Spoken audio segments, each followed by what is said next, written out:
দর্শক, এই মুহূর্তে রাজধানীর সদরঘাটে রয়েছেন সহকর্মী নাজিব ফরাইজি। সরাসরি যুক্ত হব তার সাথে। নাজিব, আজ থেকে তো ঈদ উল আজহার ছুটি শুরু হয়েছে, তো প্রথম দিনে লঞ্চঘাটে যাত্রীদের ভিড় কেমন দেখছেন?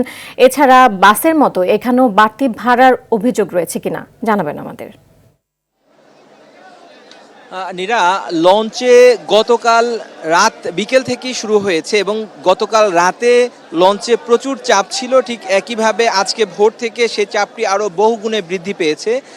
ভোর থেকেই দেশের দক্ষিণাঞ্চলের উদ্দেশ্যে অনেক লঞ্চ ছেড়ে গিয়েছে এবং যতগুলো লঞ্চ ছেড়ে গিয়েছে সবগুলো লঞ্চেই ছিল ধারণ ক্ষমতার কয়েক গুণ বেশি যাত্রী নিয়ে লঞ্চগুলো ছেড়ে গিয়েছে এবং সেই ধারাবাহিকতায় এখন পর্যন্ত অক্ষুণ্ণ রয়েছে। আমরা বিকেল সবশেষ আমরা যেই 5টি লঞ্চ ছেড়ে যেতে দেখেছি কিছুক্ষণ আগে, 5 মিনিট আগে, সেই লঞ্চগুলো ধারণ ক্ষমতার কয়েক গুণ যাত্রী বেশি ছিল এবং সাধারণত ঈদের সময় মানুষের বাড়তি চাপের কারণে এই অবস্থা তৈরি হয়। সেটি অন্যান্য বছর যেমন হয় এবছরও ঠিক একই রকম অবস্থা হয়েছে। আমি সদরঘাটের যে বিআইডব্লিউটি এর কর্মকর্তা রয়েছেন আলমগীর কবির, তার সঙ্গে কথা বলেছি। তিনি জানিয়েছেন যে এ পর্যন্ত 55টি লঞ্চ ছেড়ে গেছে। সাধারণত প্রতিদিন সদরঘাট থেকে 60টির মতো লঞ্চ ছেড়ে যায়।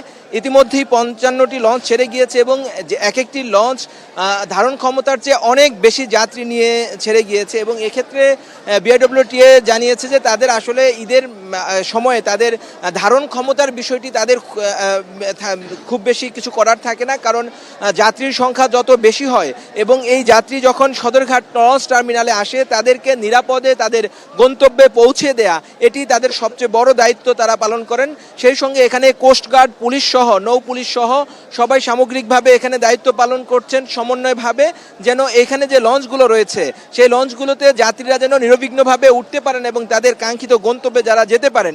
এখন পর্যন্ত সদরঘাটে আরও প্রায় 25টির মতো লঞ্চ প্রস্তুত রয়েছে, যে লঞ্চগুলো অনেকগুলোতেই প্রায় যাত্রী বোঝাই হয়ে গিয়েছে। এর বাইরে আরও বেশ কিছু লঞ্চ রয়েছে যেগুলো এই ঘাটের বাইরে রয়েছে, সেগুলো ছাড়ার অপেক্ষায় রয়েছে।